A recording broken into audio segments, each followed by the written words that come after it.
ओम ज्ञानतिमिरान्धस्य ज्ञानाञ्जनशलाकय चक्षुर्मिलितं येन तस्मै श्रीगुरुवे नमः। नमो विष्णुपादाय कृष्णपृष्ठाय भूतले श्रीमते भक्तिवेदान्त स्वामिनिति नामिने।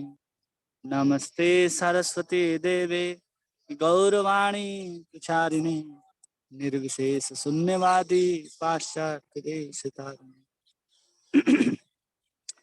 जय श्री कृष्ण चैतन्य प्रभु नित्यानंद श्री अद्वैत गदाधर श्रीवासादि गौर भक्तवृंद। हरे कृष्णा कृष्णा कृष्णा हरे हरे, हरे राम राम राम हरे हरे। गुरुवे गौरचंद्राय राधिकाय तदाले कृष्णाय कृष्ण भक्ताय तद्भक्ताय नमो नमः। हरे कृष्णा। आप सभी का बहुत बहुत स्वागत है इस भागवत संघ में। आज दामोदर मास हम लोगों का प्रारंभ हो चुका है। दामोदर मास कई लोग एकादशी से ही प्रारंभ करते हैं, कई लोग पूर्णिमा से प्रारंभ करते हैं, सबकी अपनी अपनी मान्यता है। तो आज हम लोग श्रीमद् भागवत के प्रथम स्कंद के दूसरे अध्याय के 15वें श्लोक के ऊपर चर्चा करने का प्रयास करेंगे। कल हम लोगों ने देखा कि भगवान कह रहे तस्मात् एकेन मनसः भगवान सात्वतां पतिः श्रोततव्यश्च कृतितव्यश्च ध्येयश्च पूज्यश्च नित्यदा। कि भगवान कह रहे इसलिए हमें क्या करना चाहिए, भगवान को प्रसन्न करने के लिए क्या करना चाहिए। तो भगवान 4 चीज बता रहे। श्रोतव्यश्च, भगवान की कीर्ति को सुनना, भगवान की कीर्ति को गाना, भगवान के लीलाओं को, भगवान के रूप को, भगवान के नाम को ध्यान करना या स्मरण करना, और भगवान की पूजा करना। ये सब भगवान के लिए करनी चाहिए, वो भी नित्य। उसी को कह रहे पूज्यश्च नित्यदा। ये सब नित्य होनी चाहिए जिससे भगवान प्रसन्न होते हैं। अब ये सब करने से क्या होगा, भगवान प्रसन्न होंगे, उसके साथ साथ क्या होगा उसके बारे में श्लोक संख्या 15 में सूत गोस्वामी शौनक आदि ऋषि को कह रहे हैं। यद यत अनुध्यासिनः युक्तः कर्म ग्रंथि निबंधनम छिन्दन्ति को विदातस्य को न कुर्यात् कथारतिम।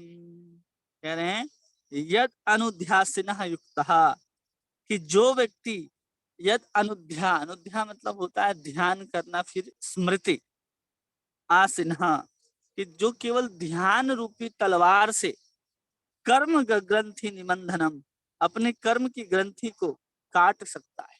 इसके द्वारा काट सकता है केवल और केवल भगवान का अगर ध्यान करे, रूप का, गुण का, लीला का, तो उसके ध्यान के मात्र से जितने भी उसके कर्म के ग्रंथि हैं वो सब कट जाएंगे। ऐसा यहाँ पर कहा जा रहा है। केवल और केवल ध्यान करने मात्र से कर्म की ग्रंथि क्या होती है उसको समझना होगा, तब समझेंगे कि वो ध्यान के द्वारा कटती कैसे है। जो कर्म होता है, कोई भी जीव जब कर्म करता है तो कर्म करने से पहले उसके मन के अंदर उस कर्म को करने का विचार आता है, और वही विचार बाद में कर्म के रूप में हम लोग पूरा करते हैं। कोई भी व्यक्ति ऐसा नहीं है जो बिना सोचे समझे कर्म को किया हो, या फिर वो गलत सोचा हो या सही सोचा हो। चाहे क्रोध पूर्वक कोई फैसला लिया गया हो या किसी परिस्थिति वश लिया गया हो, उस सब में कहीं ना कहीं उसके पीछे कार्य के पहले विचार जरूर होता है। और उस विचार के बाद हम जब कर्म कर देते हैं तो कर्म हमें बंधन में बांधता है। किसी का विचार किसी को संकुचित बना सकता है, उसकी मानसिक स्थिति को दुर्बल बना सकता है या फिर बहुत मजबूत बना सकता है। लेकिन जैसे ही वो कर्म के रूप में पूरा हो जाता है तो उसके विचार अब उसके कुछ वश में नहीं रह जाते, अब कर्म के बंधन में वो चला जाता है। जब तक वो विचार आपके विचार के रूप में है, आप बंधन में नहीं है। आप कभी भी उसको परिवर्तित कर सकते हैं, लेकिन जैसे ही आप उस विचार को कर्म के रूप में पूरा कर देते हैं, अब आप कर्म के बंधन में आ जाते हैं। जैसे कि अगर आपको कहा जाए कि पैर उठाना है, आपके 2 पैर हैं, आपको दोनों में से एक पैर उठाना है। आप या तो बायां पैर उठाएंगे या फिर दाहिना पैर उठाएंगे। और जैसे ही आपको कहा गया कि आप एक पैर को उठाइए, और जैसे ही आप उस पैर को उठाते हैं तो आप या तो बायां उठा लेंगे या फिर दाहिने पैर को उठाते हैं। अगर आपने बाएं पैर को उठा लिया तो आप फिर दाहिने पैर को उठा नहीं सकते, क्योंकि आपने एक कर्म को कर दिया।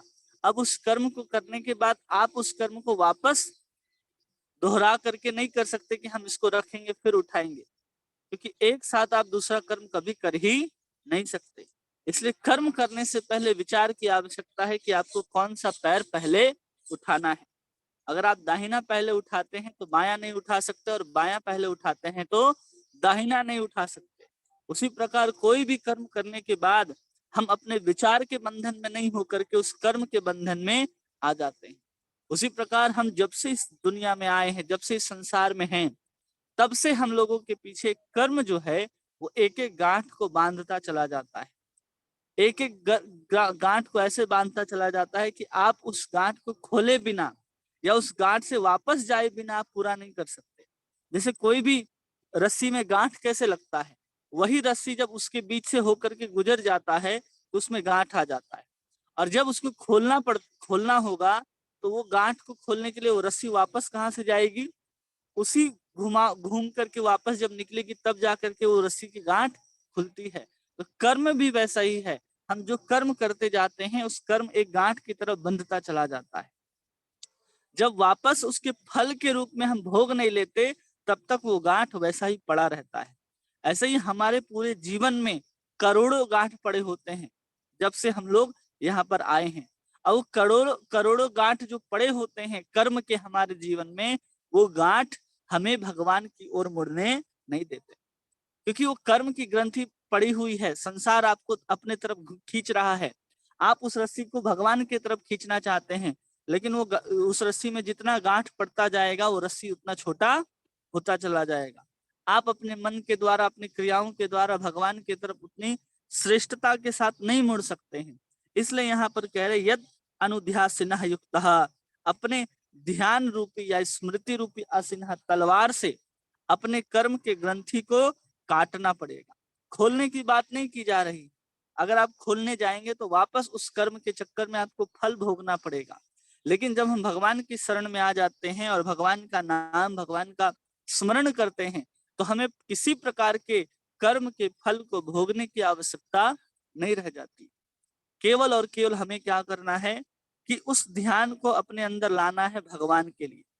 क्योंकि जो हम कर्म किए हैं वो उससे पहले हमने विचार में ही लाया है, अपने ध्यान में ही लाया है। तो इससे अच्छा है कि वापस उस ध्यान को जो हम लोग कर्म करने के लिए करते थे उसको भगवान के लिए मोड़ दे। तो उस ध्यान के माध्यम से वो कर्म जो है, वो ग्रंथि जो है कटता चला जाएगा, वो रस्सी छूटता चला जाएगा। न हम कर्म के बंधन में रह जाएंगे फिर, और न कर्म के फल के बंधन में रह जाएंगे। इसलिए यहाँ पर काटने की बात कही जा रही है। आप अगर उस कर्म को भोग करके पूरा करना चाहते हैं तो कर्म आपके जीवन में सदा सदा लगा रहेगा। क्योंकि हमारे जीवन में जो सुख आता है, दुख आता है, उसके प्रति भी हम लोग अपनी प्रतिक्रिया देते हैं। जो दुख के प्रति भी प्रतिक्रिया देते हैं और सुख के प्रति भी अपनी प्रतिक्रिया व्यक्त करते हैं। तो उन प्रतिक्रियाओं के द्वारा कर्म का जो बंधन है, कर्म का जो चक्र है, वो निरंतर आगे घूमता चला जाएगा। इसलिए भगवान गीता में कहते हैं चाहे सुख आए या दुख आए, दोनों में समभाव रखना है। भगवान कहते हैं शीतोष्ण उष्ण सुख दुग्धा आगम पायो न नित्यम तद ताम तितिक्षस्व भारतः। जो सुख दुख, ठंडा गर्मी, भूख प्यास, इन सब को जो सहन कर सकता है, उसमें अपनी गहरी प्रतिक्रिया नहीं देता कि अरे आज तो बहुत बारिश हो रहा है, ऐसा नहीं होना चाहिए था, या फिर आज बहुत कड़ा धूप है। तो इन प्रतिक्रियाओं के द्वारा हम उस कर्म के बंधन में फंसते चले जाते हैं, क्योंकि हमने उसके प्रति कुछ ना कुछ जवाब देना शुरू किया। जैसे सामने वाला आपको आकर के एक झापड़ जड़ दे और पुनः आप एक झापड़ उसको जड़ देंगे, तो आप नहीं मत सोचिए कि हमने अपने कर्म को पूरा कर दिया। उसने मुझे मारा और हमने भी उसको मार दिया तो कर्म पूरा हो गया, बराबर हो गया, ऐसा नहीं होता। आपने क्यों मारा, उसने क्यों मारा, उस सबके पीछे बहुत गहन रूप से समझा जाए तो कुछ ना कुछ कारण होते हैं, और फिर बाद में पता चलेगा नहीं आपको मार खाना ही था। इसलिए आप कभी भी किसी चीज की प्रतिक्रिया देंगे तो आप पुनः उस कर्म बंधन के चक्कर में आते चले जाएंगे। उसी प्रकार यहाँ पर उस कर्म बंधन को समाप्त करने की बात नहीं कही जा रही है, इस कर्म बंधन को यहाँ पर समाप्त करने की बात कही जा रही है कि हम उसको खोल करके अपने जीवन के गांठ को सुलझाना नहीं है, बल्कि उसको काट करके हटा देना है, ताकि हम भगवान की ओर आगे मुड़ सके। कोई भी व्यक्ति कर्म के द्वारा भगवान तक नहीं पहुंचता है, इससे भी समझना चाहिए। नहीं तो यहाँ कर्म को बांधने की बात कही नहीं जाती, कर्म ग्रंथि निबंधनम, यहाँ पाप और पुण्य की बात नहीं कही जा रही है, यहाँ सिर्फ कही जा रही है कर्म ग्रंथि निबंधनम।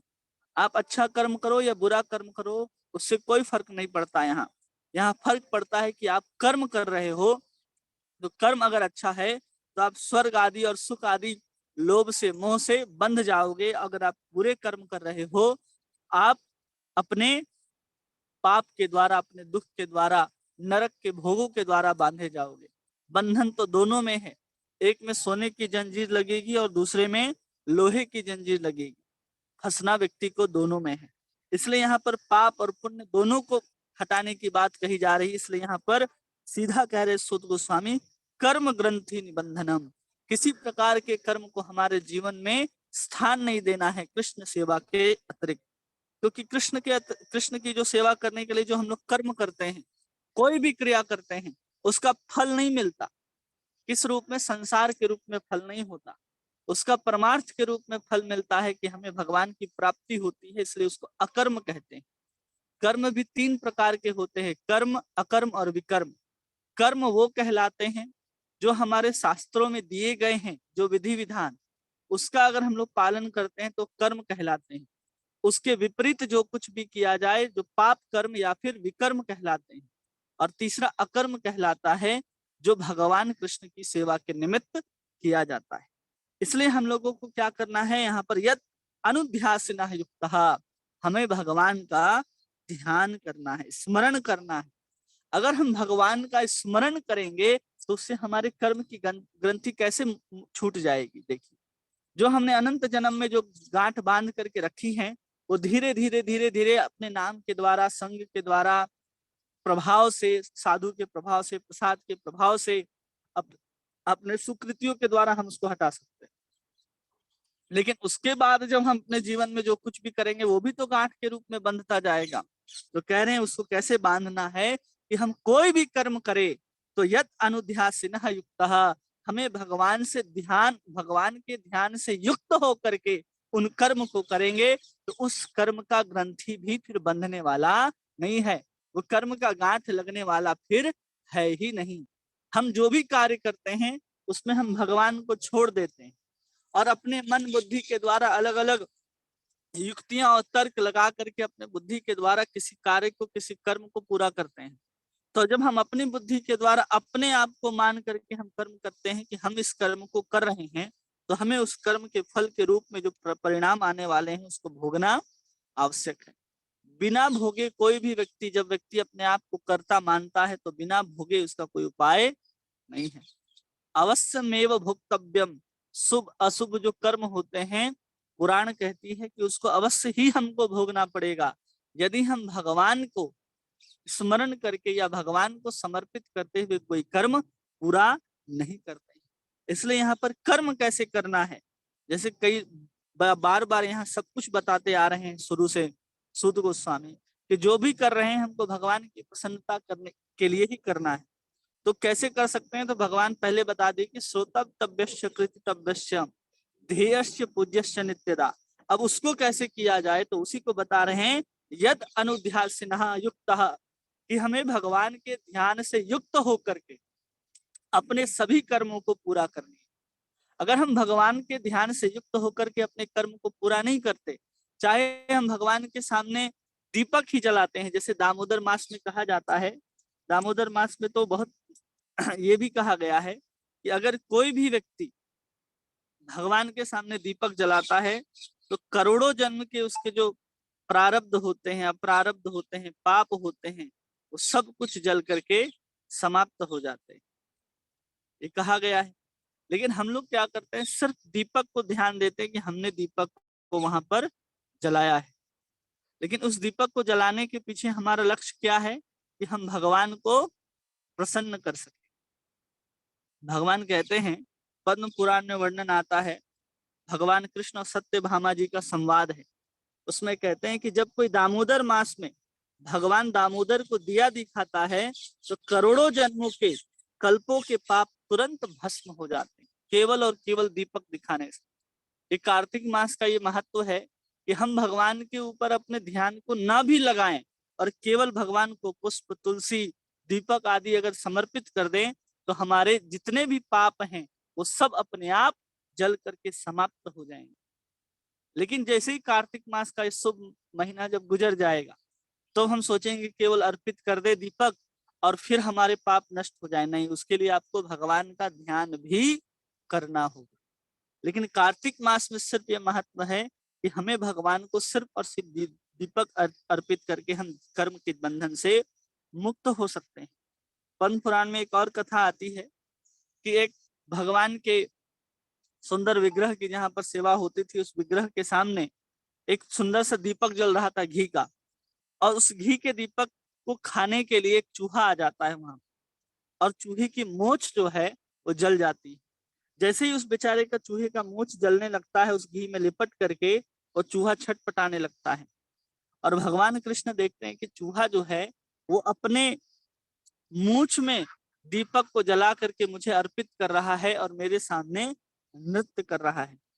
भगवान उसकी इस क्रिया को देख करके ही, वो तो छटपटा रहा है दर्द से, वो तो बेचारा खाने के लिए आया था उस दीपक में जो घी था, लेकिन भगवान भी दामोदर मास होने के कारण भगवान कृष्ण उनको अपने धाम में बुला लेते हैं, सिर्फ इतने ही कृत्य के कारण। इसलिए हर व्यक्ति को कार्तिक मास में संकल्प लेना चाहिए कि हमें भगवान को समर्पित करना है। कुछ दीपक हो, फूल हो, तुलसी का पत्र हो, ये सब हमें करना है। आगे कहते हैं कि जो व्यक्ति इस मास में दिया ऊपर उठाकर दामोदर को अर्पण करता है, एक होता है दिया जला करके रखना और एक होता है कि हम उस दिए को उठा करके भगवान को दिखाते हैं, तो कहते हैं उसका परिवार सहित उद्धार करते हैं और भगवत धाम जाना निश्चित है। ऐसे भगवान कृष्ण और सत्यभामा के संवाद में कहते हैं। फिर कहते हैं, कोई भी जीवात्मा दीप दान करते देख करके देवी देवता सोचने लगते हैं कि इस जीवात्मा का संग हमें कभी और कैसे प्राप्त होगा। जब इस मास में कोई भगवान को दीपक समर्पित करते हैं तो देवी देवता भी सोचने लग जाते हैं कि हम इस भक्त का, इस व्यक्ति का संग कैसे प्राप्त करें। और आगे कहते हैं कि जो ही व्यक्ति मंदिर के बाहर या अंदर दियों को मालिका की व्यवस्था करता है, कि दिया जलाने के लिए जो दान देते हैं मंदिरों में, या फिर जो दीपक जला जला करके आपको देते हैं कि आप भगवान को दिखाएं। जैसे हम लोग इस्कॉन मंदिर में जाते हैं तो बहुत सारे प्रभु जी और माता जी खड़े रहते हैं, वो दीपक को जला करके आपको देते हैं और आप फिर भगवान को दिखाते हैं। तो जो लोग वो कार्य को करते हैं उसके लिए कहा जा रहा है कि परिवार के लोग करोड़ों पापों से मुक्त होकर के दीपों की मालिका के पथ पर भगवत धाम की ओर बढ़ते हैं। वो लोग भी कहाँ पहुंच जाते हैं? भगवत धाम की ओर पहुंच जाते हैं, जो दिए को किसी और को देता है जलाने के लिए। इसलिए हम लोग जब क्या करते थे, जब सेंटर चलाते थे, सेंटर में रहते थे, तो हम लोग जिस शहर में रहते थे, अभी हमारा गुरुकुल गांव में होता है, तो गांव के कुछ ही घर होते हैं तो सब गुरुकुल में पहुंच जाते हैं। लेकिन जब हम लोग शहर में होते थे तो एक छोटा सा ऑल्टर जिसमें भगवान दामोदर की तस्वीर लगी होती थी और सैकड़ों दिए लेकर के हम लोग जाते थे, किसी चौक में, किसी मॉल के बाहर रखते थे और हर किसी को आमंत्रित करते थे कि आप दामोदर भगवान को दीप अर्पित कीजिए, जिससे उनकी भी सुकृति बढ़ेगी और हमारा भी लाभ होगा कि हम भी भगवान की ओर आगे बढ़ते जाएंगे। और ये भी कहा गया है कि इस दामोदर मास की महिमा को बताते हुए पद्म पुराण के उत्तर कांड में, कि जैसे सबसे प्रिय भगवान को तुलसी है और एकादशी सबसे प्रिय है, वैसे महीनों में सबसे अधिक प्रिय भगवान को कार्तिक मास है। इसलिए हम लोगों को कार्तिक मास में विशेष रूप से भगवान की सेवा आदि करनी चाहिए। और प्रभुपाद जी भी कार्तिक मास की महत्ता में बताते हैं भक्ति रसामृत सिंधु के 12वें अध्याय में, जो भक्ति में गंभीर नहीं है उसे साधारणतः भगवान कृष्ण शुद्ध भक्ति नहीं देते। जो गंभीर व्यक्ति नहीं है, जो भगवान की भक्ति को गंभीरता से नहीं लेता, कैसे भी हो जाएगा वो सोचता है, कृष्ण की सेवा कैसे भी की जाएगी ये कभी भी संभव नहीं है, कृष्ण की सेवा कृष्ण के जैसे ही होनी चाहिए, क्योंकि भगवान कृष्ण का कोई भी काम इनपरफेक्ट नहीं होता, सब कुछ सही से होता है, कोई भी अशुद्धता से नहीं होता। इसलिए अगर जो व्यक्ति गंभीर नहीं है उसको कभी भी कृष्ण की शुद्ध भक्ति प्राप्त नहीं होगी। भक्ति तो हम सब कोई कर रहे हैं, कोई शुद्ध कर रहा है, कोई अशुद्ध कर रहा है, कोई उसमें मिला करके कर रहा है, तो सबकी अपनी अपनी भक्ति है, लेकिन शुद्ध भक्ति कोई कर नहीं रहा है। अगर हमें शुद्ध भक्ति करनी है तो हमें भक्ति में गंभीर होना पड़ेगा, और उस गंभीर को होने के लिए प्रभुपाद कहते हैं, लेकिन जो इस महीने में ऊर्जा व्रत रखेगा, गंभीरता से पालन करेगा, उसको शुद्ध भक्ति जरूर देंगे। ऐसे प्रभुपाद जी भक्ति रसामृत सिंधु में कह रहे हैं। क्यों? तो बताया जा रहा है, जैसे कोई भी व्यक्ति जो है कभी मॉल में जाता है, जैसे त्योहार के दिन हो, तो उस त्योहार के दिन में जब कपड़े खरीदने जाएंगे तो वहां किसी प्रकार का कोई डिस्काउंट नहीं होगा, लेकिन जैसे ही सीजन खराब हो जाता है, सीजन खत्म हो जाता है, तो वहां सेल लग जाता है। तो वही प्रभुपाद जी कह रहे हैं कि अब यहाँ पर कार्तिक के महीने में भगवान क्या करते हैं, उस चीज का सेल लगा देते हैं। तो उसमें व्यक्ति अगर एक भी व्रत का पालन करता है नियमित रूप से, कि हम प्रतिदिन भगवान आपको दीपक अर्पण करेंगे, या ये पुष्प अर्पण करेंगे, या हम ये पाठ पढ़ करके आपको सुनाएंगे, या हम आपके सामने इस स्तुति का पाठ करेंगे, उसका अगर व्रत ले लेता है तो भगवान कह रहे हैं कि मैं उसे जरूर अपनी शुद्ध भक्ति को प्रदान करता हूँ। क्योंकि ऊर्जेश्वरी जो इस कार्तिक मास को हम लोग ऊर्जा व्रत भी कहते हैं, और समस्त ऊर्जाओं की स्रोत कौन है? स्वयं श्रीमती राधा रानी। और श्रीमती राधा रानी को भगवान दामोदर जो हैं अत्यंत प्रिय हैं। भगवान दामोदर राधा रानी को क्या है? अत्यंत प्रिय हैं। इसलिए राधा रानी को संतुष्ट करने के लिए, यानी ज्यादा से ज्यादा प्रेममय सेवा करने के लिए, विशेषतः भागवत श्रवण, भक्तों का संग, भगवान की अधिक से अधिक सेवा, ये सब हम लोगों को करना चाहिए, जिससे राधा रानी प्रसन्न होंगी। क्योंकि हम लोग दामोदर मास में सुनते हैं कि माता यशोदा ने भगवान कृष्ण को उदर से बांध दिया था। जब कहते हैं कि जब माता यशोदा बांधने का प्रयास कर रही थी और रस्सी 2 अंगुल छोटी हो जाती थी, तो हर जगह जाती थी, कहीं कुएं से रस्सी उठा करके ला रही है, कहीं अलग अलग जगह रस्सी कपड़े सुखाने के लिए बांधे, वो सब खोल खोल करके ले आती है। ब्रज की सब रस्सी समाप्त हो जाती है, फिर भी भगवान को बांधना संभव नहीं होता। तो हमारे आचार्य कहते हैं कि जब राधा रानी ने अपनी बेणी गुथी हुई रस्सी को खोल करके दे दिया माता यशोदा को, और उस बेणी की रस्सी से जब भगवान को बांधा जाता है, तो भगवान ये नहीं करते कि हम अपने आप को बढ़ा लेंगे, क्योंकि वहां पर राधा रानी के वो 2 अंगुल रस्सी जो हैं, जिससे राधा रानी सिर्फ अपने बाल को बांधती थी, उसको खोल करके देते हैं और भगवान उससे बंध जाते हैं। इसलिए हम लोग केवल दामोदर नहीं, राधा दामोदर कहते हैं। और अंतिम श्लोक में भी हम लोग आते हैं कि राधाए प्रियायै, कि हम लोग कौन प्रिय हैं? श्री दामोदर को श्री राधा रानी अत्यंत प्रिय हैं। इसलिए राधा दामोदर इस मास को कहते हैं। इसलिए दामोदर महीना राधा रानी को भी अत्यंत प्रिय है। और कह रहे हैं इस दिया जलाने का 10 अलग अलग यहाँ पर कारण दिए गए हैं। तो सबसे पहले कहा जा रहा है कि स्वागत करना। अगर हम दीप जलाते हैं, जब हम लोग किसी चीज का शुरुआत करते हैं, तो भी हमारे सनातन धर्म में दीप जलाने का विधान है। और फिर उसका दूसरा कारण होता है कि हम अंधकार को दूर कर रहे हैं, तो दीपक स्वयं कृष्ण का प्रतीक होता है। इसलिए कहा जाता है कृष्ण है सूर्य सम, माया है अंधकार, जहां कृष्ण तहां नहीं माया र अधिकार। तो दूसरा कारण होता है कि अपने अंदर से हम माया के अंधकार को भगा दें और कृष्ण रूपी सूर्य को अपने अंदर ले आए, इसलिए भी दीपक हम लोग जलाते हैं। तीसरा कारण है दामोदर महीने में कि भगवान रामचंद्र जो हैं रावण को विजय प्राप्त करके दीपावली के दिन यहाँ पर आते हैं, इसलिए उसको विजय उत्सव भी कहते हैं। भगवान राम ने 10 प्रकार के अवगुण वाले रावण को मारा, उसी प्रकार के 10 प्रकार के अवगुण भी हमारे अंदर से चले जाएं, इसलिए भी दीपक को हम लोगों को जलाना चाहिए। पंच महाभूत में अग्नि जो है वो प्रधान मानी जाती है, और अग्नि जो है वो सब कुछ शुद्ध कर सकती है। आप अग्नि में कुछ भी समर्पित करोगे, अच्छा हो बुरा हो बहुत बुरा हो, आप खुद भी प्रवेश कर जाएंगे, अग्नि ये नहीं देखेगी कि आप कौन हो, आप क्यों यहाँ पर आए हो, आपको भी वो अग्नि क्या करेगी? जला करके समाप्त कर देगी। इसलिए अग्नि जो है उसको परम शुद्ध मानी जाती है। इसलिए हमें दीपक समर्पित करना चाहिए, क्योंकि हमारा उद्देश्य क्या है, केवल अपना शुद्धिकरण करना है। और बहुत सारे कारण हैं जिसमें आगे कहा गया है, जो अग्नि है वो हमेशा ऊपर की ओर जाती है। कभी भी आप अग्नि को जलाएंगे तो कभी भी नीचे नहीं जाती, वो हमेशा ऊर्ध्वगामी होती है। तो उस दीपक को जलाने का एक उद्देश्य है कि हमारा जो हृदय है, हमारा जो प्रेम रूपी अंकुर है, वो हमेशा ऊपर की ओर, मतलब भगवान की ओर बढ़े।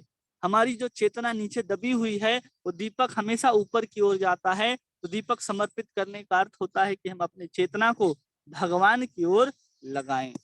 अगर कोई उस दीपक को जला करके किसी और को देता है तो इसका अर्थ होता है कि हम स्वयं के जीवन में भी उजाला करें और दूसरों के जीवन में भी उजाला करें, जिसको चैतन्य चेतामृत में कहा गया, जन्म सार्थक करो करी परोपकार। पहले आप स्वयं के दीपक को जलाओ, फिर आप दूसरे के दीपक को जला सकते हो। अगर आप अपने पास बुझे दीपक को रखोगे और कहोगे कि जला करके देंगे, तो आपको दिया ही नहीं देगा, आपको देख करके मुस्कुरा देगा कि इसका दिया तो जला ही नहीं, मेरा दीपक को क्या जलाएगा। इसलिए सबसे पहले अपने दीपक को जलाना है। और आगे बताते हैं कि इस त्योहार जो है, ये दामोदर मास जो है, ये सिर्फ और सिर्फ खुद को भी कृष्ण की सेवा में लगाना है और दूसरों को भी कृष्ण की सेवा में समर्पित करने के लिए हमें लगाना चाहिए। हरि भक्ति विलास में श्री सनातन गोस्वामी कहते हैं कि दामोदर मास श्रीमती राधिका के प्रसन्नता के लिए श्री श्री राधा दामोदर जी की पूजा करता है तो दामोदर बहुत संतुष्ट होते हैं। और जो व्यक्ति दामोदर अष्टकम गाते हुए दामोदर जी की पूजा करता है तो भगवान दामोदर उसके प्रति आकर्षित हो जाते हैं। इसलिए हम लोगों को कार्तिक में क्या करना चाहिए, कभी भी जब दीप अर्पित करे या करने के बाद या करते हुए हमें अवश्य दामोदर अष्टकम को गाना चाहिए, क्योंकि इसमें किसकी प्रसन्नता है, इसमें राधा रानी प्रसन्न हो रही है, इसमें भगवान प्रसन्न हो रहे हैं। ये सब कुछ हम लोगों को करना चाहिए। इन सब बातों का हम लोगों को कार्तिक में ध्यान देना चाहिए कि दीपक हमें क्यों जलाना है, दीपक क्या महत्व रखता है, दूसरों को दीपक क्यों दिखवाना है कि आप भी दीपक जलाइए। या फिर हम लोग दामोदर अष्टकम सत्यव्रत मुनि ने लिखा है पद्म पुराण के अंदर, ये सुंदर स्तुति को हम लोग गाते हैं। ये सब केवल और केवल कृष्ण को अपनी ओर आकर्षित करने के लिए है कि हम कृष्ण के, बाकी हर महीने में हम कृष्ण की ओर आकर्षित होने का प्रयास करते हैं कि हमें कृष्ण से प्रेम हो जाए, लेकिन इस महीने में कृष्ण हमसे आकर्षित होने का प्रयास करते हैं कि हम स्वयं उन भक्तों के ऊपर कृपा करने के लिए जाएंगे। इसलिए इस कार्तिक मास में हर व्यक्ति को संकल्प पूर्वक भगवान को दीपक और प्रत्येक दिन दामोदर अष्टकम का पाठ कम से कम ये तो जरूर करना चाहिए। उसी को यहाँ पर कह रहे हैं आगे, यद अनुध्यासिनः आसीनः, कि अगर कोई केवल ध्यान पूर्वक भी भगवान को ध्यान करके भी अगर कोई भगवान को अर्पित करता है, किसी के पास घी नहीं है, दिया नहीं है, तो मन में संकल्प कर सकता है कि हमारे पास एक सुंदर सोने का दीपक है, उस सोने के दीपक के अंदर पद्मगंधा गाय के द्वारा जो दूध प्राप्त हुआ है उसको हमने क्या किया है, घी में परिवर्तित करके उसके अंदर भरा है। कपास के सुंदर रुई को हमने उसके ऊपर लगाया है और साक्षात अग्निदेव का आवाहन करके हम भगवान के चरणों में 4 बार उसको अर्पित कर रहे हैं। भगवान के कमर में हम लोग अर्पित कर रहे हैं 2 बार, मुखार बिंद में 3 बार और संपूर्ण शरीर में 7 बार उस दीपक को समर्पित करते हुए दामोदर अष्टकम का पाठ करें। तो ये भी ध्यान के द्वारा जो दीप समर्पित की जाएगी इसका भी उतना ही महत्व होगा जो आप दीपक साक्षात रूप में दिखाएंगे। कोई ये नहीं कह सकता कि हमारे पास घी का अभाव है, हमारे पास दीपक का अभाव है। इसलिए भगवान कह रहे हैं कि ध्येयश्च, ध्यान के द्वारा भी सब कुछ किया जा सकता है। भक्ति रसामृत सिंधु में एक कथा आती है कि एक ब्राह्मण है, उसके पास कुछ भी वस्तु नहीं है कि वो भगवान को कैसे अर्पित करेगा, क्या अर्पित करेगा। वो संकल्प करता है, आराम से बैठता है ध्यान करते हुए और वो सोचता है कि हम सुंदर एक काली गाय का दूध लेकर के आए हैं, उसको बहुत सुंदर अग्नि में चढ़ा करके सोने के पात्र में उस दूध को गर्म करते हुए सुंदर उसमें चावल को डाले हैं, उसमें केसर डाले, इलायची डाले हैं, सुंदर चीनी डाले हैं, सबको डाल करके सुंदर खीर मन ही मन तैयार करता है और भगवान का आह्वान करते हुए सोने के सिंहासन पे बिठाता है और तुलसी पत्र समर्पित करते हुए उस मन के ही अंदर भगवान को खीर समर्पित करता है। और समर्पित करते हुए उसके मन में ख्याल आ जाता है कि अभी अभी हमने इसको चूल्हे से उतारा है, बहुत गर्म होगा। तो उंगली डाल करके वो देखता है उसी मन के अंदर कि कहीं ज्यादा गर्म तो नहीं है। वो जैसे ही मन के अंदर उस उंगली को डालता है, उसकी हाथ जो है पूरी जल जाती है उस गर्मी से। तुरंत उसका आंख खुलता है कि मैंने तो ध्यान में सब कुछ समर्पित कर रहे थे, लेकिन असली में उसकी हाथ जो है, वास्तविकता में उसकी हाथ जो है वो जल जाती है। इसलिए कोई कहे कि हम मानसिक पूजन करते हैं, मानसिक चिंतन करते हैं, कोई बुराई नहीं है, लेकिन उससे पहले हमें अपने मन की संकल्पता, अपने मन में आ रहे विचार को भी देखना चाहिए कि हम जब वास्तविक आंख खोल करके वास्तविकता में हम भगवान को जब भोग आदि समर्पित करते हैं, उसमें भी हमारे मन के अंदर विकार आ जाते हैं कि ये क्या वस्तु है, ये कैसे अर्पण करेंगे, क्या है, भगवान कैसे लेंगे। बहुत सारे विचार, बहुत सारे संशय हमारे मन में आते हैं। लेकिन उस संशय को जब हम साक्षात रूप में सेवा करके भी हम हटा नहीं सकते, तो सोचिए कि मानसिक सेवा करना कितना कठिन होगा। मानसिक सेवा की बहुत महत्ता गाई गई है भागवत में, लेकिन उसके लिए मन को शुद्ध होना आवश्यक है। मन को हम शुद्ध कैसे कर सकते हैं? जब हम शुरू से भगवान के बारे में श्रवण और भगवान के बारे में कीर्तन करेंगे, तब जाकर के हम शुद्ध रूप से भगवान का स्मरण कर सकते हैं और ध्यान कर सकते हैं। इसलिए भक्ति में सबसे पहले कहा जाता है कि हमें श्रवण करना चाहिए। बिना श्रवण किए हुए हम न कीर्तन कर सकते हैं और न बिना कीर्तन किए हुए हम ध्यान कर सकते हैं। और यहाँ पर उसी ध्यान की बात कही जा रही है कि अगर हम केवल ध्यान करते हैं, ध्यान से युक्त होकर के हम कोई भी कर्म करते हैं, कृष्ण हमारे स्मरण में हो और हम संसार के कार्य कर रहे हो, तो संसार का कार्य भी आपको अपने बंधन में नहीं डाल सकता। कैसे नहीं डाल सकता? जब आप जेल के अंदर जाते हैं पर्ची लेकर के कि आप किसी से मिलने जा रहे हैं या किसी को कुछ देने जा रहे हैं, तो आप उस पर्ची के माध्यम से जेल के अंदर प्रवेश करते हैं, तो जेलर आपको पकड़ के बंद नहीं कर देता, आपको मजबूर नहीं करता कि जेल का भोजन आपको ग्रहण करना पड़ेगा, आप आए हैं इतने दूर से, नहीं करता। उसी प्रकार जब हम भगवान का ध्यान लेकर के संसार के कार्यों में लिप्त हो जाते हैं, तो संसार हमको कभी नहीं बोलता कि आपको इसका बंधन भोगना पड़ेगा, इसका फल आपको भोगना पड़ेगा, आपने इस सब कर्मों को किया है। आपके अंदर जब भगवान की चेतना रहेगी, भगवान का ध्यान रहेगा, तो आपके अंदर ये अहंकार बिल्कुल भी नहीं रहेगा कि हमने इस कर्म को पूरा किया है। अगर हमारे अंदर ये अहंकार आ रहा है कि हमने इस कार्य को पूरा किया है, तो समझ लीजिए आपने भगवान का ध्यान किया ही नहीं उस कर्म को करते हुए। अब जब तक हम भगवान का नाम लेते हुए, ध्यान करते हुए कर्म करते जाएंगे, कर्म कर्म ग्रंथि निबंधनम, उस कर्म के बंधन से हम लोग बंधते जाएंगे और कैसे छूटते चले जाएंगे। उसके आगे कहते हैं छिद्यंती को विदातस्य, कि वो ग्रंथि जो है कटते जाएगी। कौन कहता है? बुद्धिमान लोग हैं। कोविदा मतलब जो बुद्धिमान हैं, वो हमेशा जो कार्य करते हैं ऐसे ही कार्य करते हैं, वो कभी भी कर्म के बंधन में नहीं आते। जो भी बुद्धिमान है, जितने भी अवतार हैं, जितने भी महापुरुष भक्त के रूप में यहाँ पर आए हैं, उनके जीवन में किसी प्रकार का कोई कर्म बंधन नहीं रहा। अब भगवान नरसिंह के बारे में अगर हम लोग सुनते हैं, नरसिंह मेहता के बारे में, तो कहते हैं कि उसके जीवन में, पूरे जीवन काल में भगवान ने साक्षात रूप से आकर के उनको 45 से अधिक बार दर्शन दिए। 45 से अधिक बार आकर के भगवान ने उनकी स्वयं सेवा की है। भगवान आकर के भक्त की सेवा करके जा रहे हैं। तो ये सब कब होता है? जब हम अपने आप को भगवान को समर्पित कर देते हैं। कई बार हम लोग केवल भगवान को तो समर्पित कर देते हैं, लेकिन भगवान का ध्यान हम लोग नहीं करते, और हम लोग कहते हैं कि हम तो भगवान के आश्रय में हैं। भगवान के आश्रय में रहने के बाद भी आश्रय जैसा चरित्र हमारा नहीं होता। हम कहते हैं कि हम भगवान के शरणागत हैं।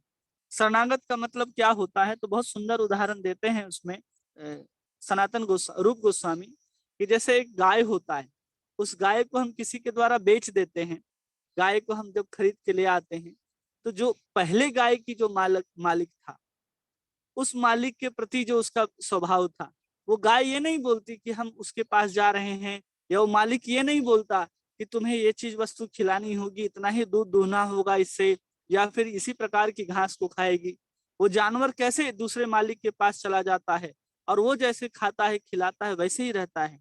उसी तरह कोई व्यक्ति कहता है कि हम शरणागत हैं, समर्पित हैं भगवान को, तो उसी जानवर की तरह समर्पित होना होगा।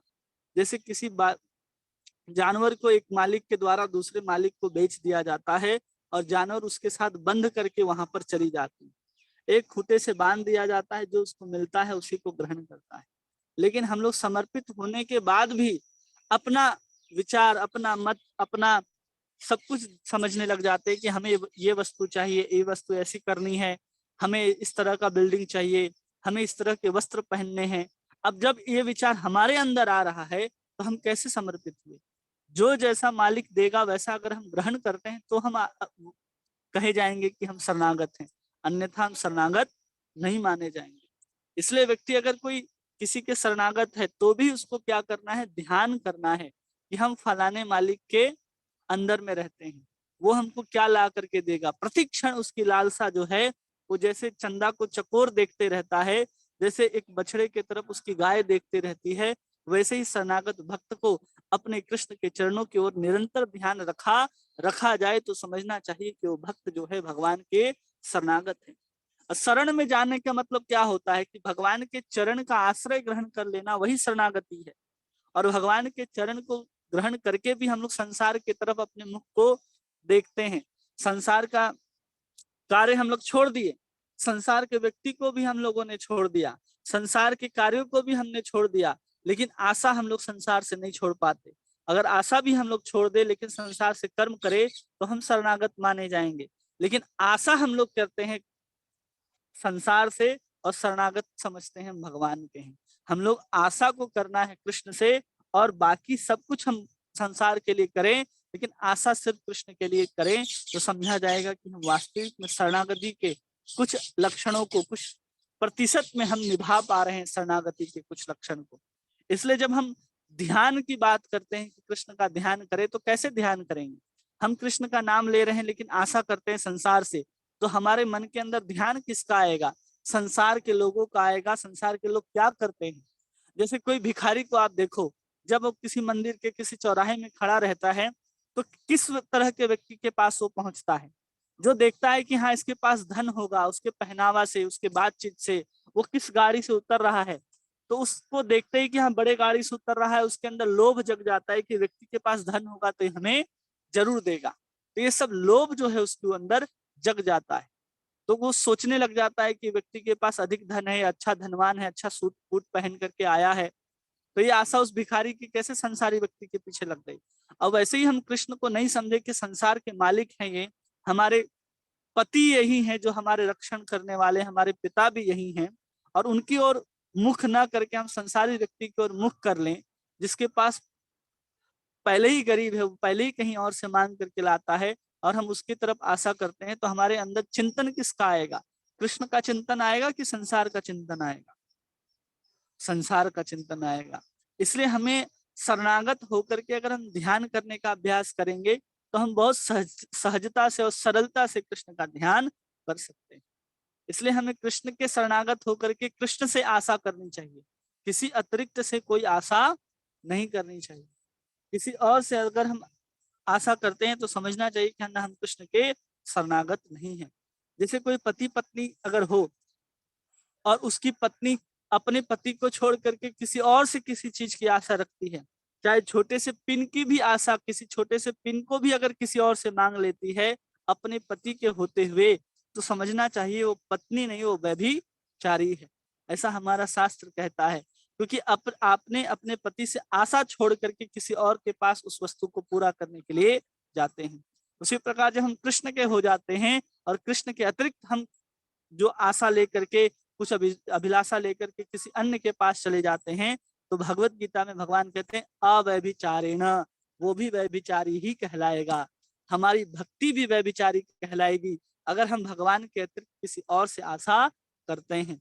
इसलिए दामोदर मास में संकल्प करना चाहिए कि हम भगवान के अतिरिक्त इसके बाद किसी और से आशा करेंगे ही नहीं। जो भी करना है सब कुछ हम भगवान से ही करेंगे, सुख भी भगवान से और दुख भी भगवान से। तब जाकर के कहा जाएगा कि आप भगवान के वास्तविक शरणागत हैं, तब जाकर के आप चिंतन कर सकते हैं भगवान का। लेकिन सुख दुख में हम लोग अलग अलग चिंतन करते हैं, दुख हुआ तो भगवान के पास, सुख हुआ तो संसार के पास। ऐसे भगवान स्वीकार करने वाले नहीं हैं। इसलिए बुद्धिमान व्यक्ति को भगवान का स्मरण करते हुए उस कर्म को करना चाहिए।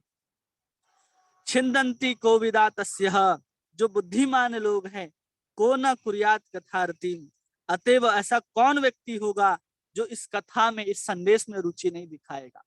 केवल और केवल जिसका ध्यान से, अगर हम कथा को भी सुन रहे हैं, कृष्ण के इन लीलाओं को भी सुन रहे हैं, तो हम श्रवण के साथ साथ हमारे स्मरण में, हमारे स्मृति पटल में वो ध्यान के रूप में अंकित होता है, तो उस ध्यान के द्वारा भी हमारे जो कर्म के बंधन है वो कटते चले जाते हैं। हम लोगों को लगता होगा कि 1 घंटा हम लोग मोबाइल के सामने आकर के बैठते हैं तो इससे क्या होगा, तो यहाँ कहा जा रहा है उसे कर्म ग्रंथि निबंधनम, उससे हमारे कर्म के ग्रंथि जो हैं वो खुलते चले जाएंगे। और फिर कह रहे कोना कुरियात कथा रति, कौन ऐसा व्यक्ति जो होगा जिस कथा में रुचि नहीं दिखाएगा, जिसको श्रवण करने मात्र से हम लोगों के जो कर्म के ग्रंथि और छिंदंती वो समाप्त हो जाते हैं। यहाँ पर केवल अनुध्यासिना युक्त, ध्यान से युक्त होकर के कर्म बंधी को ग्रंथि को काटने की बात कही गई। और भगवत गीता के 15वें अध्याय में भगवान कहते हैं कि अनासक्त होकर के हमें वैराग्य रूपी शस्त्र से अपने कर्म को, इस संसार रूपी वृक्ष को काट देना चाहिए। केवल और केवल आसक्ति को अगर हम हटाएंगे अपने जीवन से तो संसार रूपी वृक्ष समाप्त हो जाएगा। और आसक्ति छोड़ करके जब हम ध्यान करने लग जाएंगे, जो हम लपेट करके लाएंगे, संसार खत्म होगा तो कर्म तो बोझा हमारे साथ ही रहेगा ना, फिर हम दूसरे संसार में चले जाएंगे। इसलिए ध्यान के द्वारा उस कर्म को भी काट देना है, न वृक्ष रहेगा न उसमें संबंधित किसी प्रकार के कर्म रहेंगे। इसलिए हम लोगों को क्या करना है कि ध्यान से युक्त होकर के हर कर्म को पूरा करना है। अगर ध्यान से युक्त होकर के अपने कर्म को नहीं करेंगे तो हम निश्चित रूप से कर्म के बंधन में आ जाएंगे। आगे कहते हैं अनुवाद में और तात्पर्य में श्रील प्रभुपाद, हाथ में तलवार लिए बुद्धिमान मनुष्य भगवान को स्मरण करते हुए कर्म की बंधी हुई ग्रंथि को काट देते हैं, अतएव ऐसा कौन होगा उनके संदेश की ओर ध्यान नहीं देगा। हाथ में तलवार लेकर के बुद्धिमान व्यक्ति क्या करते हैं, अपने कर्म को बांध देते हैं, काट देते हैं। तो ध्यान ही क्या है, हमारे लिए तलवार है। इसलिए नित्य हमें भगवान का नाम लेना चाहिए। जैसे कि हम लोग जप माला लेते हैं, जप माला में भी क्या है, भगवान का ध्यान ही है। कभी भी माया हमारे ऊपर अगर आक्रमण करने का प्रयास करे, हमारे पास जप माला हो और हम भगवान का नाम लेना आरंभ कर दें, तो अपने आप जो कर्म का बंधन है वो अपने आप समाप्त होते चला जाएगा, माया का प्रभाव अपने जीवन से समाप्त होता चला जाएगा। तात्पर्य में प्रभुपाद कह रहे हैं कि आध्यात्मिक स्फुलिंग के भौतिक तत्वों के संपर्क में आने से एक ग्रंथि उत्पन्न होती है। सबसे पहला ग्रंथि के बारे में यहाँ बात कर रहे हैं कि जैसे ही जीवात्मा इस भौतिक संसार के संपर्क में आता है तो प्रथम ग्रंथि का निर्माण होता है। जैसे एक पानी का बूंद है, वो बादल से जैसे ही जमीन पर गिरता है तो जितने भी यहाँ के मिट्टी हैं या फिर अन्य प्रकार के जो कूड़े करकट हैं सब उस जल के साथ लिपट जाते हैं, तो उस जल के ऊपर एक आवरण जैसा चढ़ जाता है, वो जल अशुद्ध हो जाता है। वैसे ही हम चेतन स्वरूप जो भगवान के अंश हैं, जैसे ही भौतिक जगत में आते हैं तो भौतिक जगत में आते के साथ ही भौतिक परिवेश का हमारे ऊपर पहला ग्रंथि पड़ता है। दूसरा ग्रंथि पड़ता है जब इस भौतिक जगत में आकर के हम सकाम कर्म को करना शुरू करते हैं।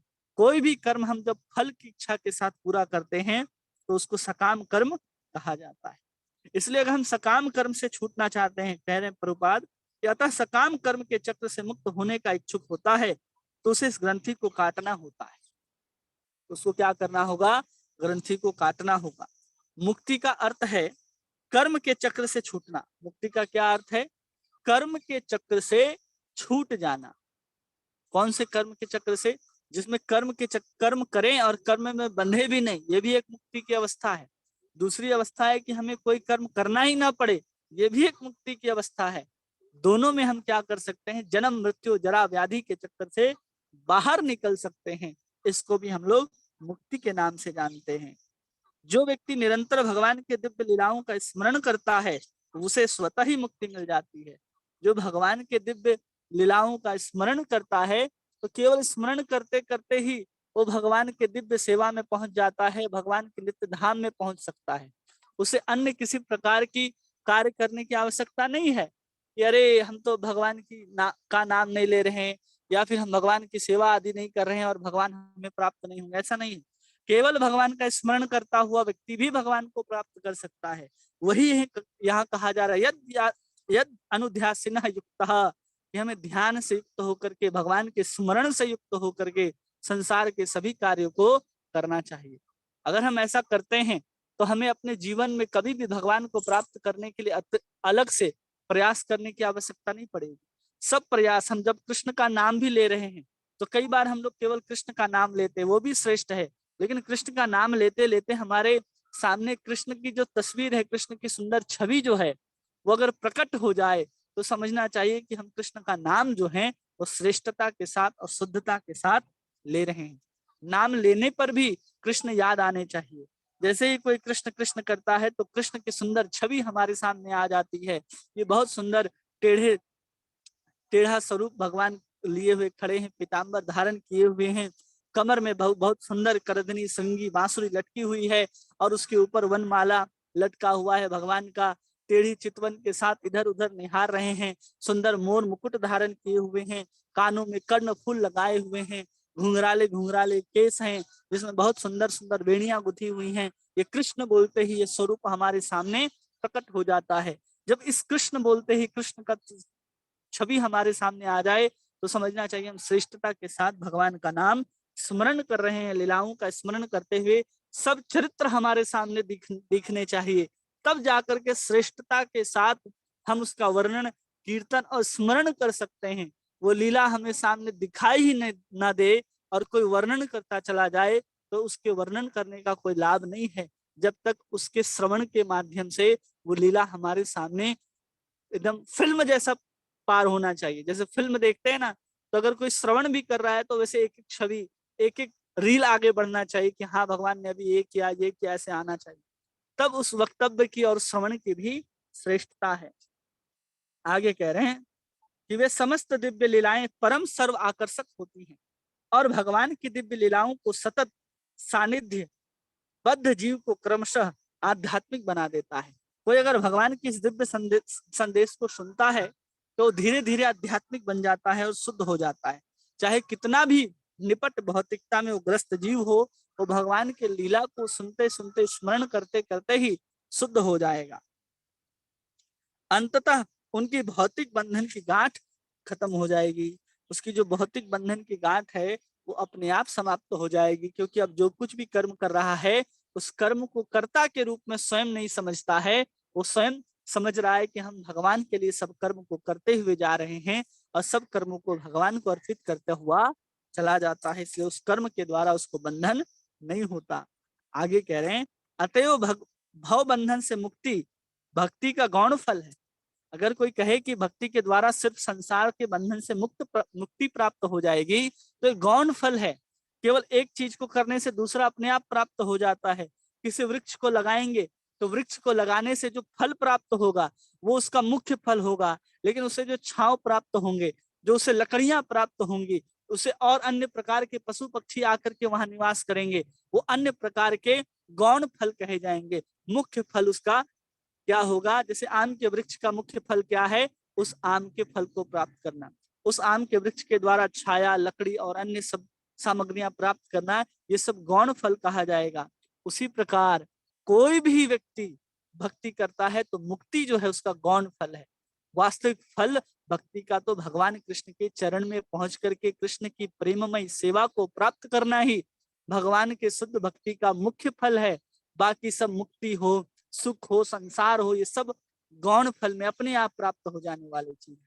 इसलिए जो व्यक्ति भव बंधन से मुक्ति चाहता है उसको जरूरी नहीं है कि भक्ति करे तो ही भव बंधन से मुक्ति मिलेगा, बहुत सारे माध्यम हैं, लेकिन भक्ति कर रहा है तो अपने आप वो भव बंधन से मुक्त हो जाएगा और कृष्ण की सेवा में पहुंच जाएगा।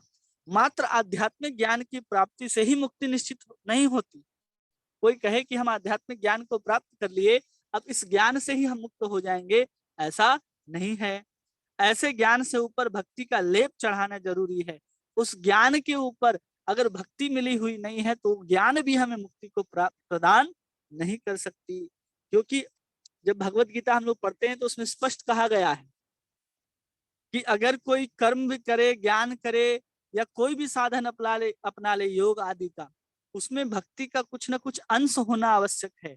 बिना भक्ति के हुए, बिना भक्ति का उसमें प्रवेश किए हुए ना आप ज्ञान को पूर्ण कर सकते हैं, ना अपने कर्म को पूर्ण कर सकते हैं, ना अपने ध्यान को पूर्ण कर सकते हैं, किसी भी चीज को पूर्ण नहीं कर सकते हैं जब तक आप उस कर्म में भक्ति को मिलाते नहीं है। जब तक आप उसमें भक्ति को संपुट नहीं लगाते तब तक आप उसमें कभी किसी प्रकार से भी उस कर्म को के फल को प्राप्त नहीं कर सकते या उसकी पूर्णता को प्राप्त नहीं कर सकते, जिससे कि अंततः भक्ति की ही प्रधानता बनी रहे, तभी मुक्ति संभव है।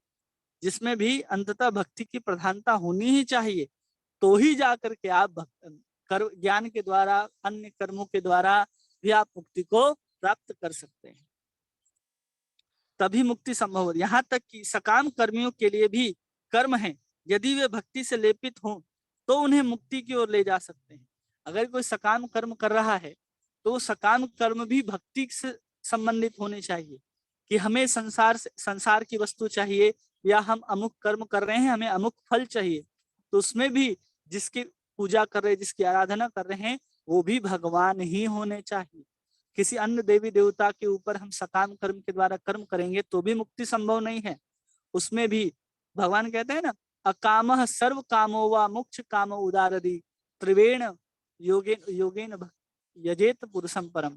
कि अगर कोई अकामः सर्व कामो वा, अगर कामनाओं के साथ भी भगवान की भक्ति करता है तो भी संपूर्ण हो सकती है, लेकिन भगवान की ही भक्ति करनी है। यजेत पुरुषम परम, त्रिवेण भक्ति किसके प्रति करनी है? यजेत पुरुषम परम, परम पुरुष भगवान कृष्ण के प्रति ही वो भक्ति को हमें पूरा करना है।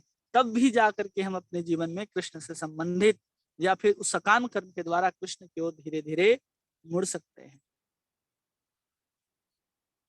इसी प्रकार भक्ति में लेपित अनुभव गम्य ज्ञान ज्ञान योग कहलाता है। अगर जो ज्ञान योग कब कहलाता है? जो भी ज्ञान है वो भक्ति से युक्त है तो ज्ञान ज्ञान योग कहलाएगा, वरना वो ज्ञान एकदम शुष्क ज्ञान रह जाएगा, जिससे आप मुक्ति को लाभ कभी भी नहीं कर सकते। इसलिए अपने जीवन में हमें भक्ति को करना आवश्यक है, भक्ति को प्रधान अंग मानना आवश्यक है। भक्ति को अगर प्रधान अंग के रूप में लेंगे तभी जाकर के हम अपने कर्मों को पूर्ण कर सकते हैं, अपने ज्ञान को भगवान के ध्यान में लगा सकते हैं। ये सब कुछ तभी संभव है जब हम अपने भक्ति में लेपित जो अनुभवमय ज्ञान होता है उसके द्वारा, किसमें लेपित होना चाहिए? वो ज्ञान भक्ति में मिलाया हुआ होना चाहिए, तब जाकर के उसको ज्ञान को ज्ञान योग कहेंगे। नहीं तो ज्ञान सिर्फ ज्ञान रह जाएगा, ज्ञान ज्ञान योग नहीं बनेगा। जब तक उसमें भक्ति नहीं आएगी, जब तक उसमें भगवान नहीं आएंगे, जब तक भगवान के प्रति श्रद्धा नहीं आएगी। आगे कह रहे हैं, किंतु शुद्ध भक्ति भक्ति योग ऐसे कर्म और ज्ञान से स्वतंत्र है।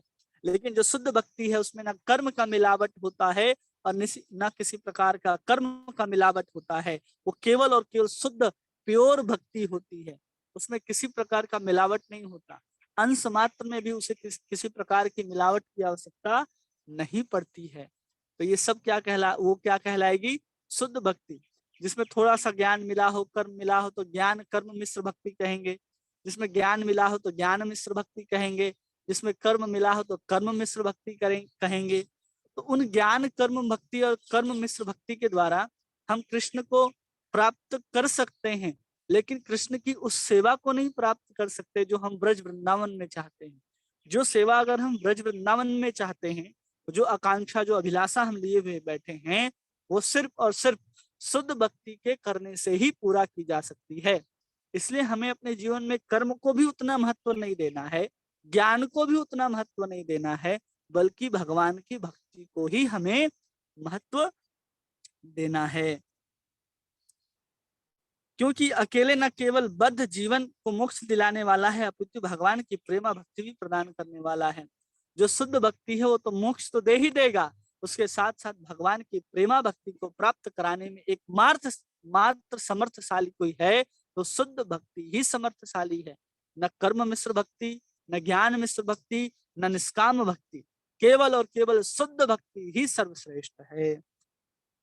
अतएव किसी भी ऐसे विवेकशील व्यक्ति को जो मध्यम स्तर के अल्पज्ञ व्यक्ति से श्रेष्ठतर है, भगवान के बारे में श्रवण करके उनका गुणगान करके उनका ध्यान और पूजन करके निरंतर उनका स्मरण करना चाहिए। जो विवेकशील व्यक्ति है या मध्यम स्तर का है तो किसी व्यक्ति से श्रवण करके उसको सीखना चाहिए कि हम भगवान का स्मरण, भगवान का चिंतन, भगवान का ध्यान, भगवान की पूजा आदि कैसे कर सकते हैं, जिससे वो निरंतर भगवान के स्मरण में अपने जीवन को, अपने समय को लगाता रहे, जिससे उसके कर्म के ग्रंथि है छंदंती, वो हमेशा नष्ट होता रहे। भक्ति की यही सम्यक विधि है, भक्ति की यही सम्यक विधि है, संपूर्ण विधि है यही, कि हमें किसी से सीखना चाहिए कि हम भगवान का श्रवण, कीर्तन, पूजन, ध्यान आदि कैसे कर सके। वृंदावन के गोस्वामी, जिन्हें चैतन्य महाप्रभु के भक्ति की उपासना पद्धति का उपदेश देने हेतु अधिकृत किया है, कौन है वो? सड़ गोस्वामी। चाहे रूप गोस्वामी हो, चाहे सनातन गोस्वामी हो, चाहे गोपाल भट्ट गोस्वामी हो, चाहे जीव गोस्वामी हो, रघुनाथ दास गोस्वामी हो, चाहे रघुनाथ दास भट्ट गोस्वामी हो, इन सबको ही अधिकृत किया गया है कि वो अपने जीवन में भक्ति को कैसे अपनाते हैं। उनको देख करके ही हमको सीखना है, क्योंकि हम जितने भी हैं वो सब रूपानुग कहलाते हैं। हम सब रूप गोस्वामी के अनुगत्य में ही सेवा करते हैं। इसलिए रूप गोस्वामी ने जो भक्ति रसामृत सिंधु में भक्ति की पद्धतियां दी हैं, उनको सीखना चाहिए, उसके अनुसार अपने जीवन में भक्ति को करना चाहिए। इस नियम का दृढ़ता से पालन करते रहें। उन्होंने हमारे लाभ के लिए दिव्य विज्ञान प्रभुत साहित्य तैयार किए हैं। सड़ गोस्वामी ने बहुत दिव्य दिव्य ग्रंथों को तैयार किया है। उनको पढ़ करके कैसे लीला चिंतन करना चाहिए, कैसे स्मरण करना चाहिए, कैसे भगवान की सेवा करनी चाहिए, ये सबको सीखना चाहिए हम सबको। उन्होंने विभिन्न वर्णों तथा आश्रमों के मनुष्यों के लिए भागवतम तथा ऐसे ही अन्य प्रमाणिक शास्त्रों के आधार पर विविध मार्ग बनाए हैं।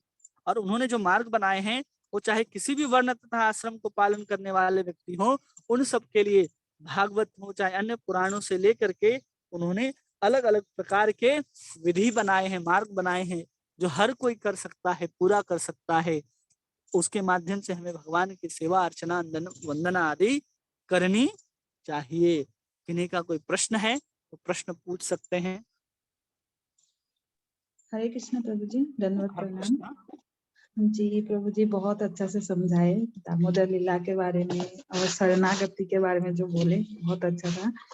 प्रभु जी मेरा ये प्रश्न है कि जो जैसे दिया भगवान को दिया दिखाना, ठीक है, और भगवान के नाम का प्रचार करना, दूसरों को दिया देना, ये हाँ, सब सकाम कर्म के अंदर आता है क्या, ना भक्ति के अंदर है?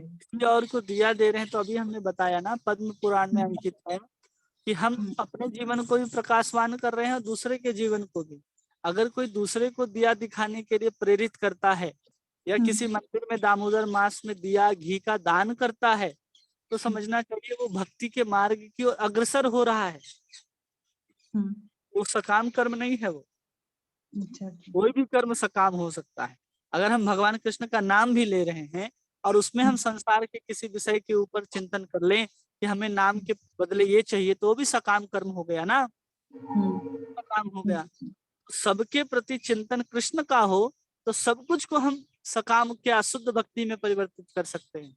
तुलसी का दल को भी हम अर्पित करते हैं तो शुद्ध भक्ति कही जाएगी, लेकिन उस तुलसी के पत्र को समर्पित करते हुए भाव आ जाए कि हम इस पत्र के बदले संसार का ऐश्वर्य चाहते हैं, तो भी कर्म आपका सकाम कर्म कहलाएगा। जी प्रभु जी। हाँ, मतलब फल की आशा हम लोग ऐसे बिल्कुल संसार के लिए नहीं करना है, वो हाँ, भगवान के प्रति भगवान के होना लिए ही करना है कि हम भगवान को भगवान के लिए ही प्राप्त नहीं करना चाहते। हम भगवान को भगवान की प्रसन्नता के लिए प्राप्त करना चाहते, अपनी प्रसन्नता के लिए हम प्राप्त नहीं नहीं करना। करना।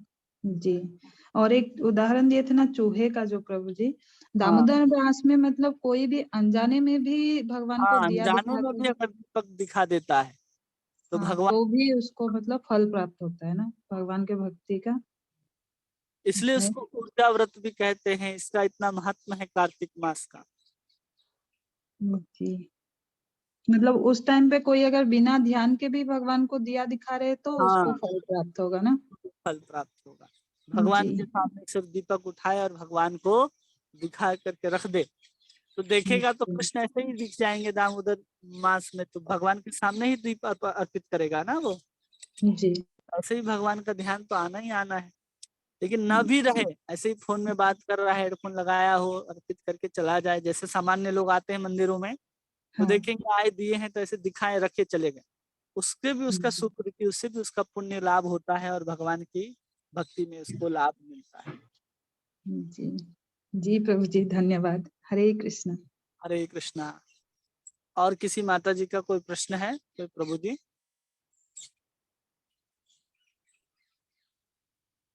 हरे कृष्णा।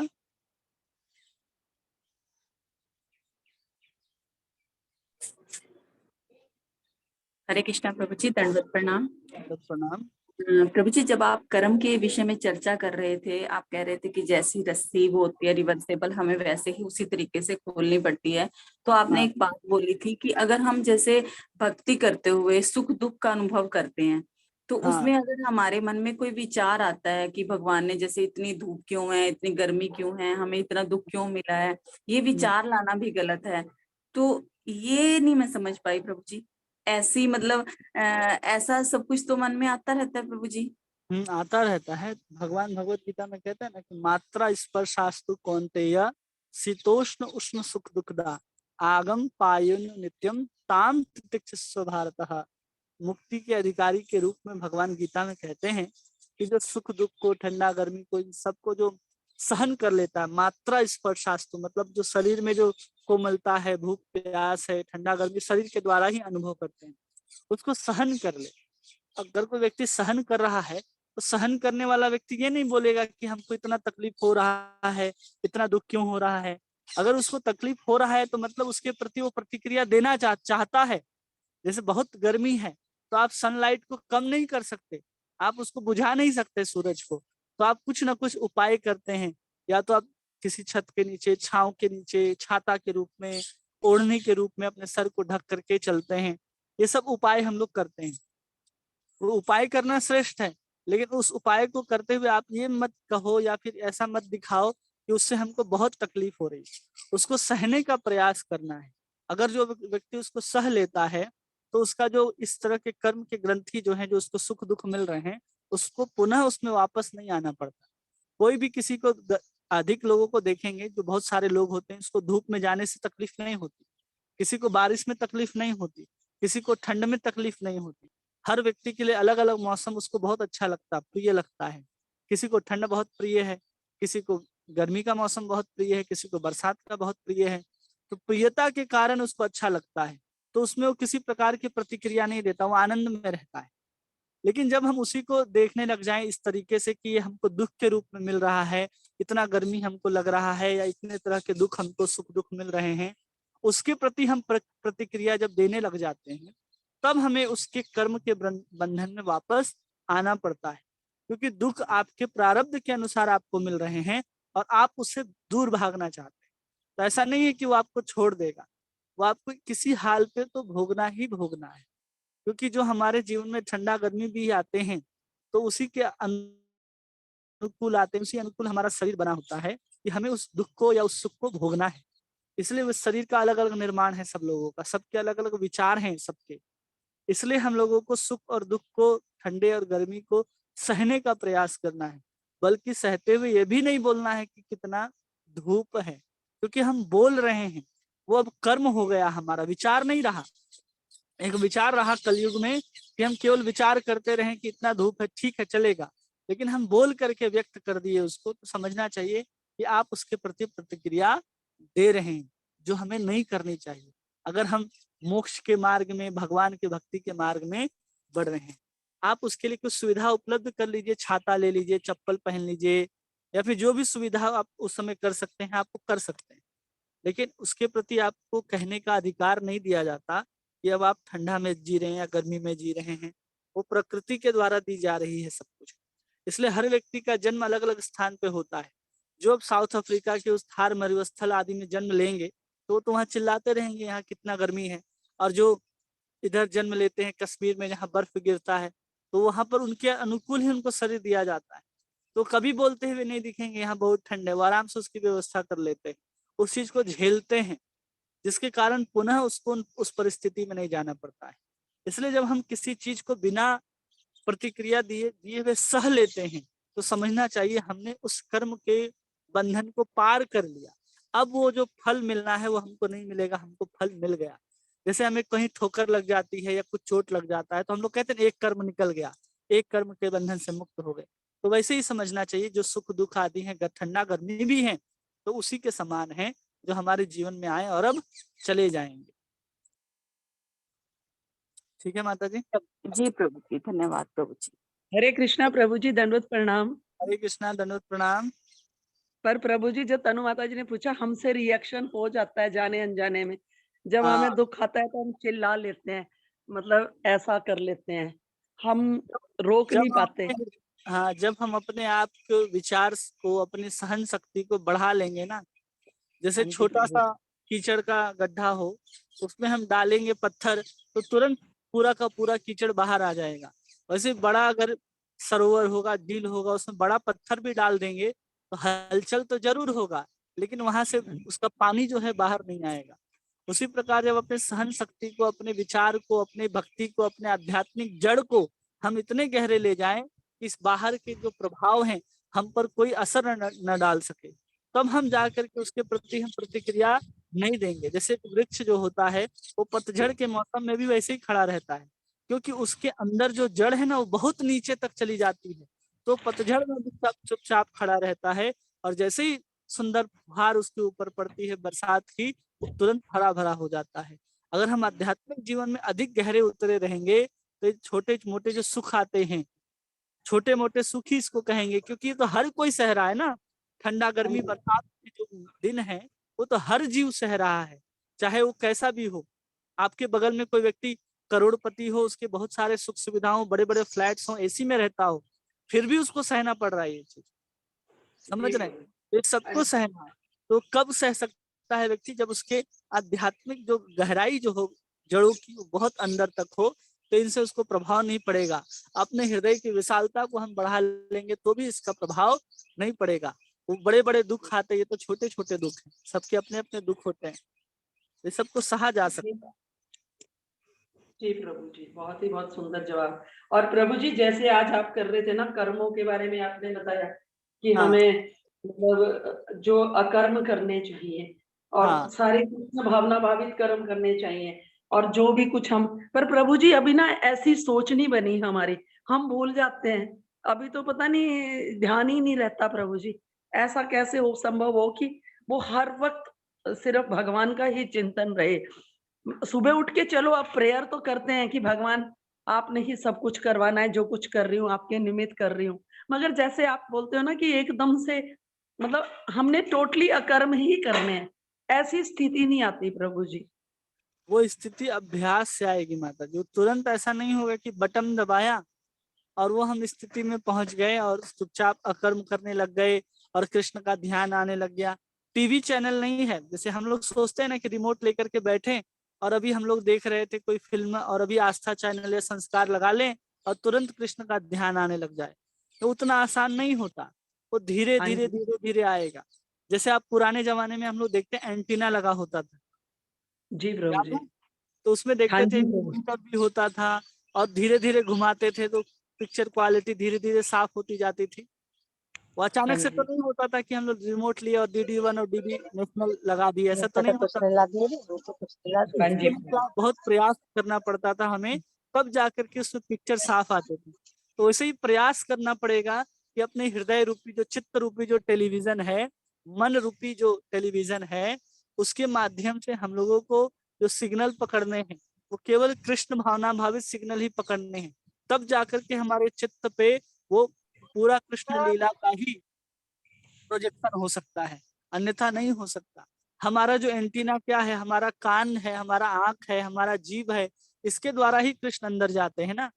तो हम कान के द्वारा भौतिक विषय को सुनेंगे, आंख के द्वारा हम भौतिक चीजों का देखेंगे, मन के द्वारा भौतिकता को ही सोचेंगे, भोग के बारे में ही सोचेंगे, तो हमारे हृदय के अंदर भगवान के चलचित्र या भगवान के लीला आने वाले नहीं है।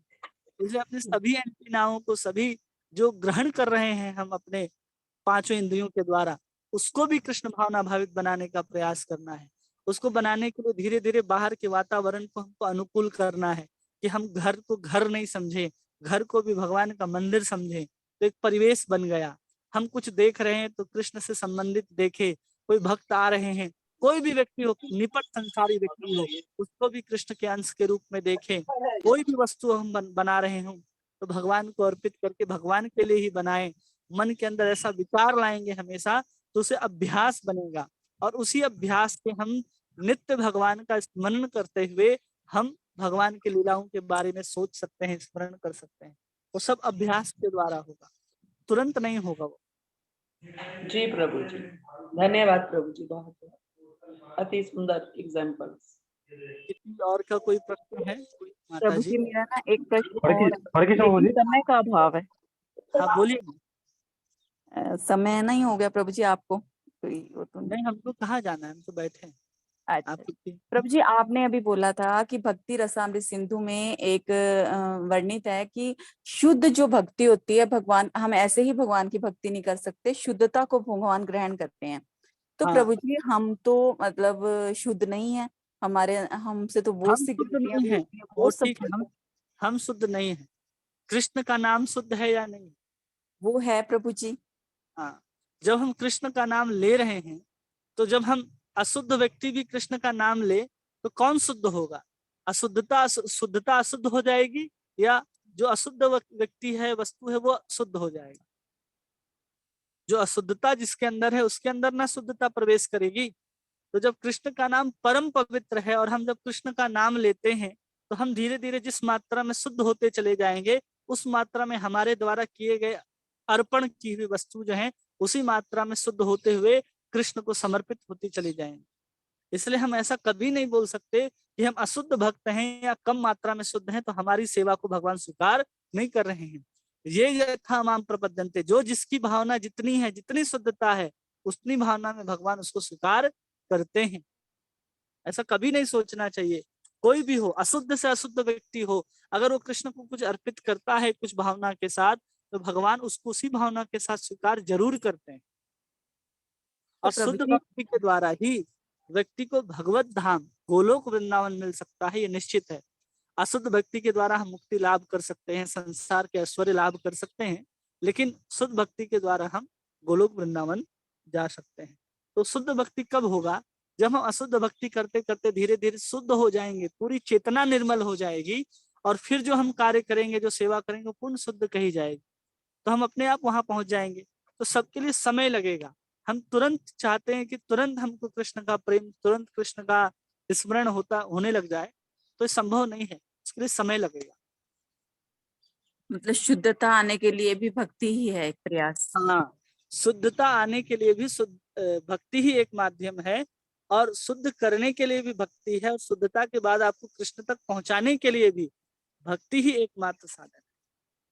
जी जी जी, धन्यवाद प्रभु जी, धन्यवाद, प्रणाम। हरे कृष्ण प्रभु जी। हाँ प्रभु जी। प्रभु जी, there are three types of seva, which means tan, man, and dhan.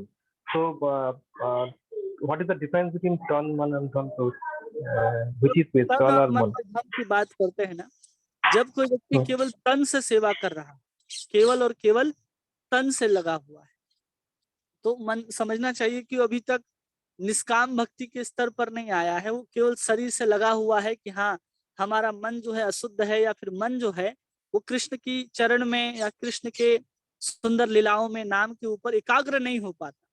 तो हम उसको एकाग्र करने के लिए जो शुरुआत करते हैं, वो शरीर के द्वारा ही करते हैं। जैसे जब हम भगवान का नाम लेते हैं, तो मन तो नहीं लगता नाम लेने में, लेकिन हम अपने इंद्रियों के द्वारा, अपने जिह्वा के द्वारा बार बार नाम उच्चारण करने का प्रयास करते हैं, अभ्यास करते हैं। तो हो गया तन से सेवा। फिर मन से क्या हो गया? जो हम सेवा कर रहे हैं तन से, उसमें मन का भी लग जाना कि हाँ, अब हमको आनंद आ रहा है, नाम लेना चाहिए, कृष्ण की सेवा करनी चाहिए। तो तन के साथ वहां पर मन भी लग गया। जब तन के साथ मन भी लग गया, तो समझना चाहिए आपका जो साधना भक्ति जो है वो पूर्ण हो रही है। अब धन की जहां तक बात है, तो धन का संचय हम किसके द्वारा करते हैं? तन के द्वारा करते हैं। तो तन के द्वारा ही हमें कुछ धन प्राप्त होता है। अगर उस धन को भी हम भगवान की सेवा में लगाते हैं, तो हो गया अपने कर्म के फलों को भगवान को समर्पित करना। ये अलग हो गया, ये साधन भक्ति से और एक स्तर नीचे हो गया। जो केवल धन से सेवा करता है भगवान की, वो साधन भक्ति नहीं होकर के उससे भी नीचे हो गया कि हम अपने कर्म के फलों को भगवान को अर्पित कर रहे हैं। वो हो गया धन से सेवा करना। साधन भक्ति के अंतर्गत आ गया कि हम शरीर भी लगा रहे हैं और मन को लगाने का प्रयास कर रहे हैं। तो ऐसे अलग अलग इसको बांट सकते हैं। तो यही होता है तन, मन और धन। Thank you, Prabhu ji, very good explanation. Thank you. हरे और किन्हीं का कोई प्रश्न है? कोई प्रभु जी, माता जी? नहीं। हरे कृष्णा कृष्णा कृष्णा हरे हरे, हरे राम राम राम हरे हरे। वाञ्छाकल्पतरुभ्यश्च कृपा सिन्धुभ्येव च पतितानां पावनेभ्यो वैष्णवेभ्यो नमो नमः। अनंत कोटि वैष्णव वृंद की जय। श्री गौर निताय भगवान की जय जय। श्री दामोदर भगवान की जय। श्री दामोदर मास की जय।